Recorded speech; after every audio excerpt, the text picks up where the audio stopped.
Lubricating keyboard switches isn't as difficult as you think. It does look a bit daunting at first if you aren't too familiar with it. You may end up ruining some switches while you get comfortable doing it. And even then, that doesn't guarantee consistency. Well, this episode isn't just a how-to lube tutorial, but we'll also talk about how keyboard switches work, what tools you need, and of course, how to lube switches. So, let's go.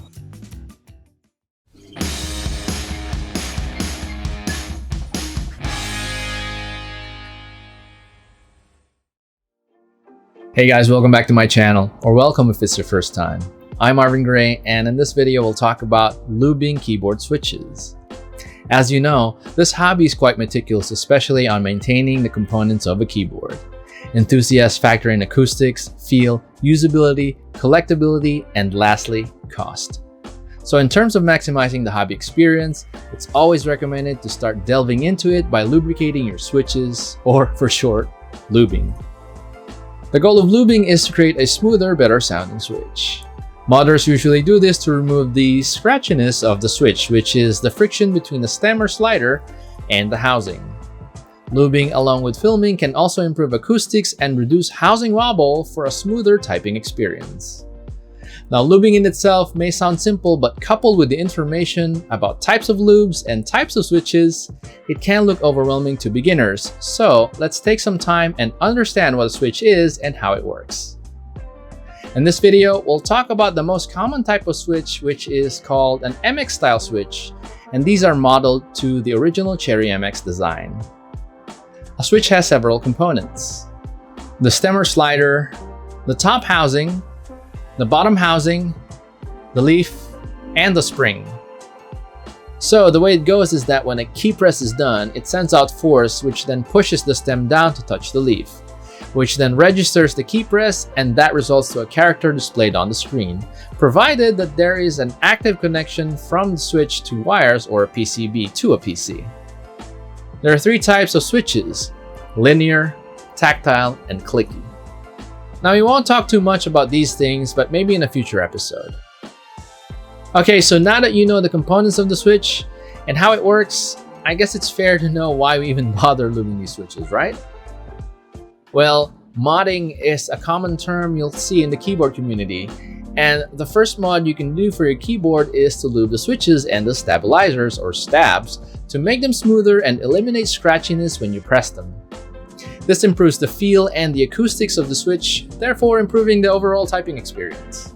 And psychologically, it gives you a feel that your keyboard is somewhat upgraded, right? While we're on the topic of mods, another add-on you can include when you lube your switches is to add switch films. Switch films are small plastic or rubber cuts like these, and are sandwiched between the top and bottom housing. Its purpose is to reduce housing wobble and slightly improves the sound of the switch. It's very cheap and an indispensable addition to your mod. Now, before we proceed to lubing, I'd like to thank Justin's Mechanical Keyboards for sponsoring today's video. JMK is a local mechanical keyboard enthusiast shop that provides a wide variety of keyboard mod supplies. Established in 2019, they started selling switches and then began expanding to other keyboard supplies, from springs to lubricants to switch films. I'll put their shop links in the description. Alright, let's talk about what you need to lube a switch. Of course, you need switches. You also need a switch lubricant and a switch opener, or a flathead screwdriver if you don't have a switch opener. But I highly recommend you invest in one. This cuts down a lot of time on disassembly. And a paintbrush. I don't have a preference, but you may want to get a small size paintbrush.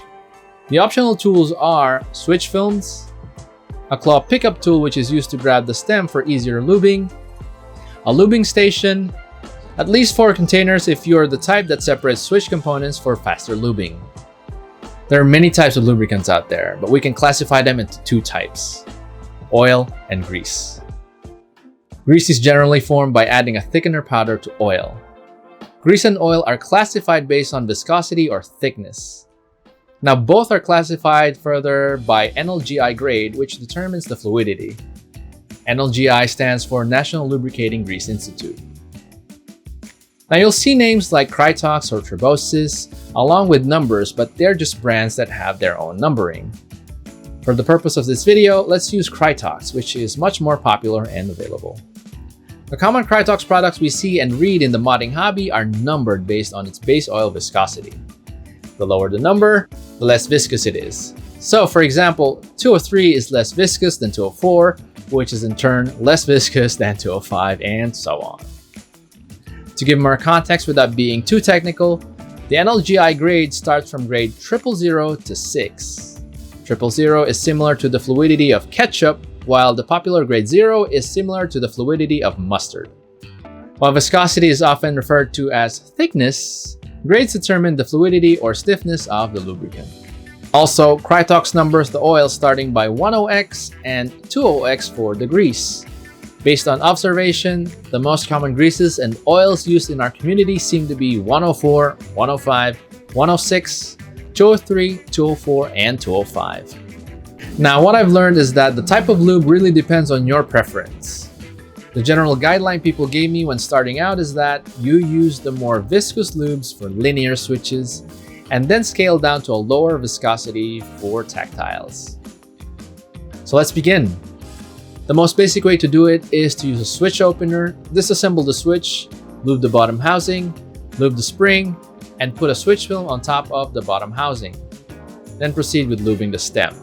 For linears, you can lube all around, but for tactiles and clickies, they don't advise to lube the legs or the jacket because it reduces tactility and eliminates the clicky sound. Again, it's completely based on your preference. You can test out with several switches to see what works for you. Once done, you can put the stem on top of the spring and close the loop by putting the top housing on top of the bottom housing with all the components in. And that's it. Alright, so now that you have some idea about lubes, let's go ahead and start lubing switches. Okay, so let's start lubing switches. First, you take the switch. Use a switch opener or a flathead screwdriver. All you need to do is put it on a switch opener and press down. And then the switch will be disassembled really easy. Okay, so the first thing I do is I take out the bottom housing and get some really small amount of lube. Then I lube this part. This is where the stem goes in contact.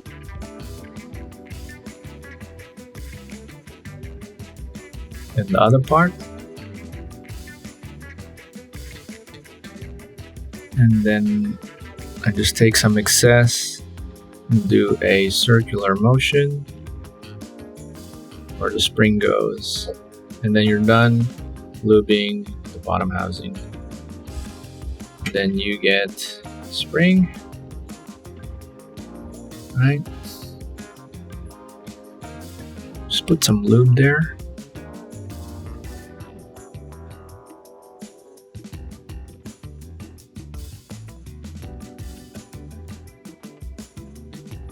Okay, and then all you need to do is put the spring on top of the bottom housing.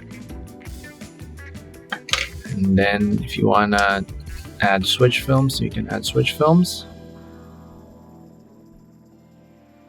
Alright, so I usually use anti-static tweezers to put the switch films. You can use this by hand, you can do this by hand, but it's just really difficult to do it by hand, especially if you have fat fingers.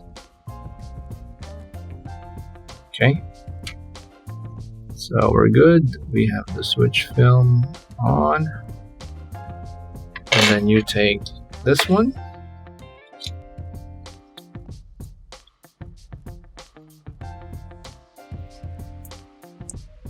and then you start lubing the stem. I lube all around where there's contact with the housing.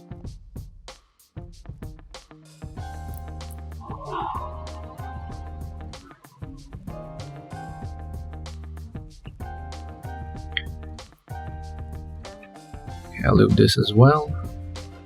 So for linears, I lube the legs as well. For tactiles and clickies, People don't lube them, but I lube them. But you have to test it, and it's really based on your preference. So sometimes if the tactility is too strong for me, I lube the legs. If it's not, I don't lube the legs. Okay, so once this is done, and the final touch is to put the top housing on, and this is it. Simple. That's how you lube a switch. For springs, you can opt to use grease, but it's much more efficient to use oil. You can use a plastic sealable bag, put a small amount of oil, and then put all the springs inside. And then shake it. And we're done. Easy, right? Now let's do this 80 more times, or maybe 60. Now this exercise can take hours, especially if it's your first time and you're lubing switches for a bigger layout. So make sure you take out your headset, put on a good playlist, and just chill. Alright, so that's it.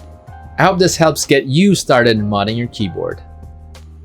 I hope this video was helpful. If you like this video, hit that like button and that sub button to get notified when I upload new content. If you have other suggestions about videos you'd like to see, let me know in the comments. Again, I'm Marvin Gray, and thanks for watching, and I'll see you on the next one. Peace.